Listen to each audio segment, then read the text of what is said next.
Hello बच्चों, let's see this question. The question says potentiometer wire length is 10 meter having a total resistance of 10 ohm. If a battery of EMF 2 volt of negligible internal resistance and a rheostat is connected to, then the potential gradient is 20 millivolt per meter.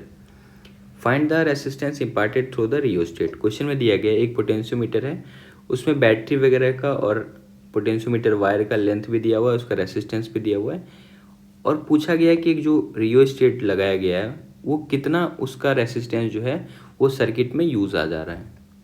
की concept of the question is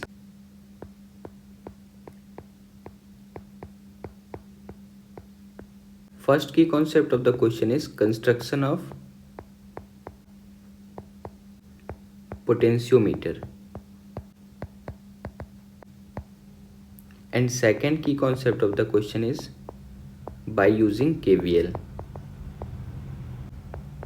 तो इन दोनों की concept की help से हम लोग इस question को सॉल्व करेंगे. आप चाहे तो अगर आपको कोई फॉर्मूला याद है पोटेंशियोमीटर का तो वो भी अप्लाई करके आप इसे सॉल्व कर सकते हो, नहीं तो हम लोग बेसिक से इसको सॉल्व करने की कोशिश करेंगे. मैं यहाँ पे क्या किया हूँ, एक सर्किट यहाँ ड्रॉ कर लिया हूँ पोटेंशियोमीटर का. ये जो वायर है ये नेमिंग कर दे रहा हूँ, ये ए बी वायर, ये पोटेंशियोमीटर वायर है. और क्वेश्चन में दिया गया ये जो पोटेंशियोमीटर वायर है इसका लेंथ है, ये लेंथ है 10 मीटर, और इसका जो रेसिस्टेंस है ये आर में बोल दे रहा हूँ, ये है 10 ओम. और क्वेश्चन में ये दिया गया है कि इसके साथ जो ईएमएफ लगा हुआ है यानी ये वाला वैल्यू, इसका ईएमएफ है 2 वोल्ट, और इसका अपना कोई इंटरनल रेसिस्टेंस नहीं है, जीरो इंटरनल रेसिस्टेंस है. और ये जो रियोस्टेट है आर एच, रियोस्टेट का मतलब होता है वेरिएबल रेसिस्टेंस, उसको आप जॉकी को ना शिफ्ट करके उसका रेसिस्टेंस को आप चेंज कर सकते हो.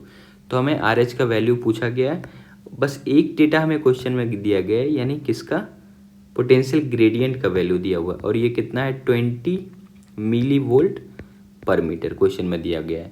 तो हमें ये आर एच का वैल्यू फाइंड करना है. अब क्या है कि ये देखो फाई का वैल्यू 20 मिली वोल्ट पर मीटर दिया हुआ है, तो आप क्या कर सकते हो, मिली वोल्ट का अगर आप वोल्ट में कन्वर्ट करो तो 20 मिली वोल्ट यानी 20 इंटू 10⁻³ वोल्ट पर मीटर हो जाएगा ये, क्योंकि एसआई यूनिट में लेके चल रहे हैं हम लोग. अब पोटेंशियल ग्रेडियंट जो होता है वो ए पॉइंट से लेकर बी पॉइंट के बीच के पोटेंशियल डिफरेंस को जब आप उसके लेंथ से डिवाइड करते हो तो वो होता है पोटेंशियल ग्रेडियंट. तो अगर हम लोग ग्रेडियंट का इक्वेशन के हिसाब से, तो ग्रेडियंट का फॉर्मूला होता है, अगर मैं यहाँ पे लिख सकता हूँ वी ए बी, यानी ए बी के बीच का potential difference divided by A B का लेंथ कितना है, ये 10 है, 10 मीटर दिया हुआ है, यहाँ पे देखो लेंथ 10 मीटर है. यही किसके बराबर है, ये 20 इंटू 10⁻³, तो 20 इंटू 10⁻³ वोल्ट पर मीटर के बराबर है.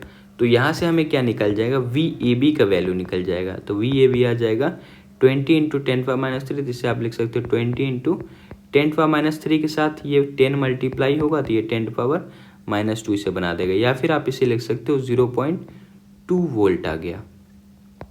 तो ये जो क्वेश्चन में पोटेंशियल ग्रेडियंट दिया हुआ था उससे हमें एक चीज़ निकल गया कि ए से लेकर बी के बीच का पोटेंशियल ड्रॉप निकल गया.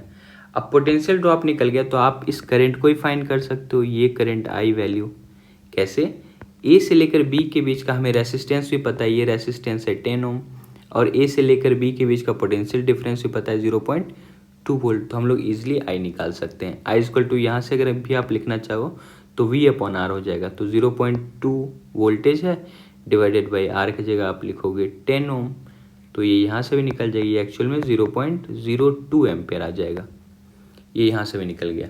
अब हमारा काम है, क्वेश्चन में आर एच का वैल्यू पूछा गया है, तो हमारा काम है इस सर्किट में जो आई करंट फ्लो हो रहा होगा ये सब जगह तो ये आई ही हो रहा होगा ना, ये सीरीज में है ये सारा, यहाँ पे भी आई करंट फ्लो हो रहा होगा, इधर भी आई करंट फ्लो हो रहा होगा एंटी क्लॉकवाइज.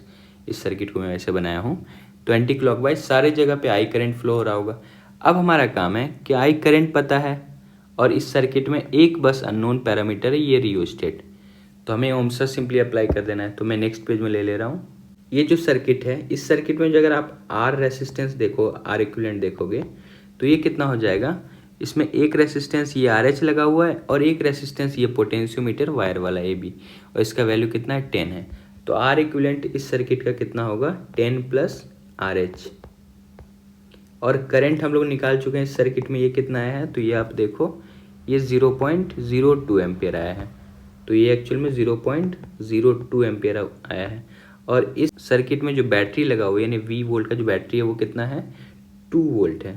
तो V की जगह या E की जगह आप 2 रख सकते हो। अब सिंपली हमें क्या करना है, अप्लाइंग ओम्स लॉ, या apply Ohm's law. Ohm's law का होता है V equal to I R. तो यहाँ से मैं लिख सकता हूँ V equal to I R की जगह क्या लिखूंगा, V की जगह E इक्वल टू 2 वोल्ट है, I की जगह क्या है 0.02 और R की जगह 10 प्लस RH। तो यहाँ से बस RH अननोन है, RH हम लोग फाइंड कर लेंगे। तो ये हो जाएगा 10 प्लस RH। अगर मैं 2 और 0.02 इससे आप क्या लिख सकते हो, 2 डिवाइडेड बाई 0.02, या फिर इसे आप लिख सकते हो 2/2 इंटू 10⁻²। -2 अगर ऊपर गया तो ये 10⁻² बन जाएगा, क्योंकि 2 से 2 कैंसिल आउट हो जाएगा। तो 10 plus RH is equal to 10⁻², 10⁻² equal to 100। तो यहाँ से RH इक्वल टू बोल सकते हो 100 माइनस 10 कितना हो जाएगा, 90 ओम। सो जो वेरिएबल रेसिस्टेंस RH है उसका वैल्यू 90 ओम है। So the correct option is option number first, 90 ohm. Hope you understood it well. Best of luck. Thank you.